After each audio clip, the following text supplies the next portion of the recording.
CBS 46 News presents Public Affairs on Peach. Good morning. Welcome to Public Affairs on Peach. I'm Dante Renzulli in for Gloria Neal.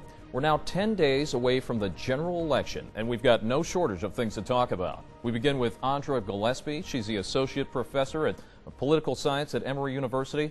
And while this has been just a fascinating election year, what do you think about Donald Trump and Hillary Clinton? Are they the two least likable candidates ever, or what?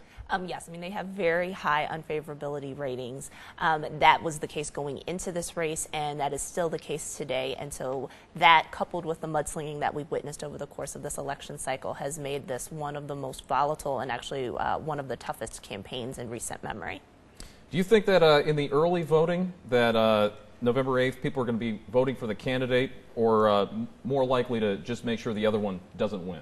So some of the internal public opinion data I have seen suggests that voters are a combination of strong supporters of their candidate and strong opponents of the opposing candidate. So there are many people who are voting for a particular candidate, and there are also people who are voting against the other party.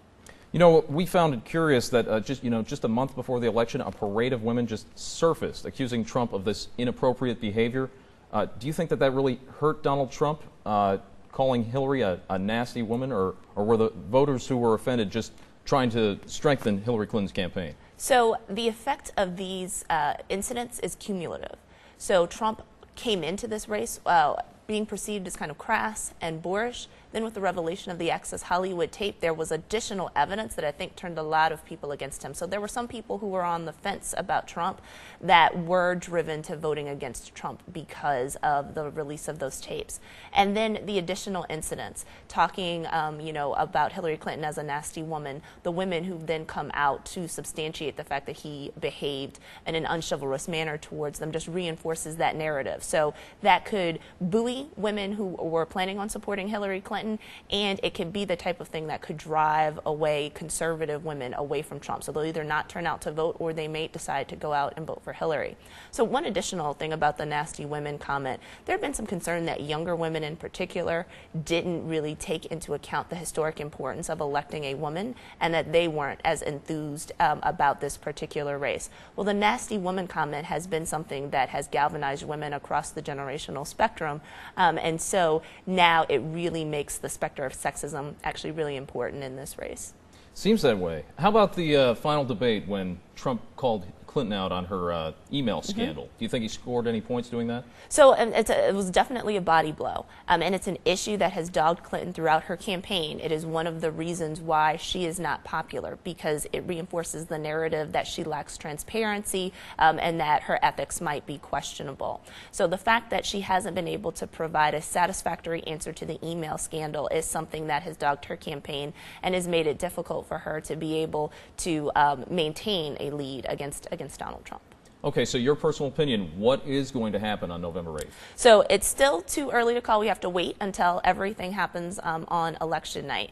Most of the national polls, the trend still gives the advantage to Clinton, though that has tightened in this past week.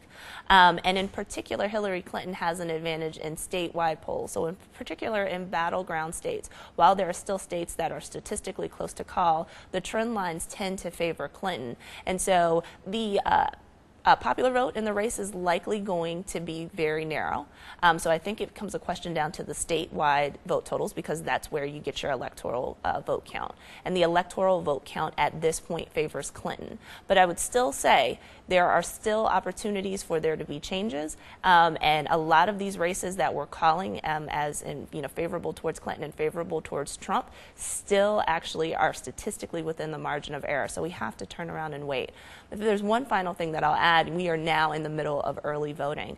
And so one of the things about early voting that people are noticing is that there's robust turnout. So this could be a harbinger of robust turnout on November 8th, or it could very well be that people have made up their minds about the election. And so if people have made up their minds about the election, then if there are any new October surprises, it's going to be really difficult for those to have the impact on a race that they would have had a generation ago when there wasn't such a thing as early voting.